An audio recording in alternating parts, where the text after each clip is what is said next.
नमस्कार, मैं गायक विश्वनाथ पाल भोजपुरिया संगम बिहार नई दिल्ली से आज एक भोजपुरी वंदना गीत लेकर आया हूँ।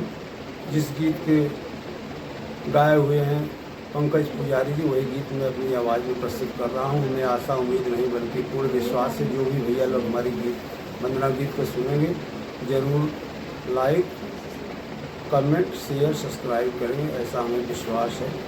बहुत बहुत धन्यवाद।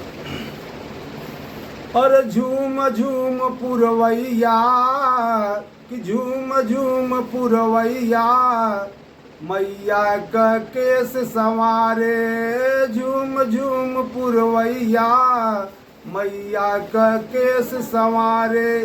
गंगा का अविरल धारा मैया का पाँव पखारे।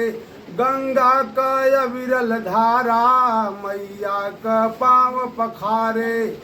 कष्ट नाशनी पीड़ा वादनी दैद दरस एक बार। कष्ट नाशनी पीड़ा वादनी दैद दरस एक बार। कि बघवा पर कई के सवरिया न हो जावा जननी हमार। बघवा पर कई के सवरिया न हो जावा जननी हमार। अरे सूर के भवानी मैया सूर के सजाइदा। और गावे न जानी मैया मैया मैया मैया।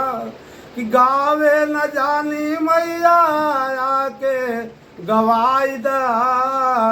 अरे कर जानी देरिया हो तबाया बेरिया। कर जानी देरिया हो तबाया बेरिया। हंसवा पकई के सवारिया।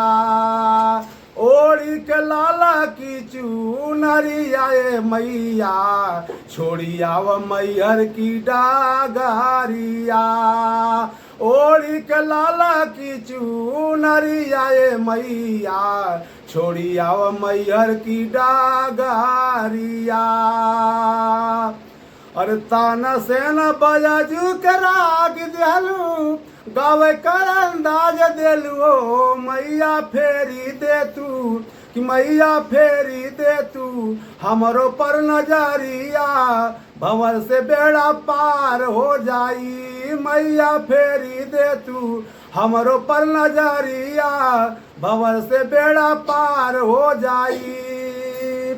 अरे गुरु बिहारी गुरुपत्तु का लहरवलू पता का हो। गुरु बिहारी गुरुपत्तु का लहरवलू पता का हो।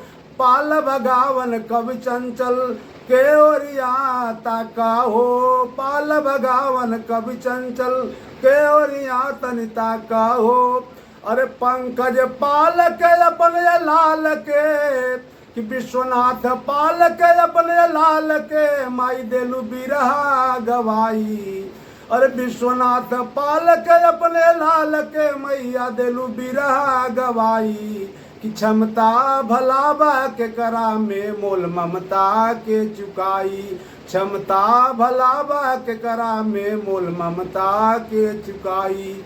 बोला बोला मैहर वाली माता की जय।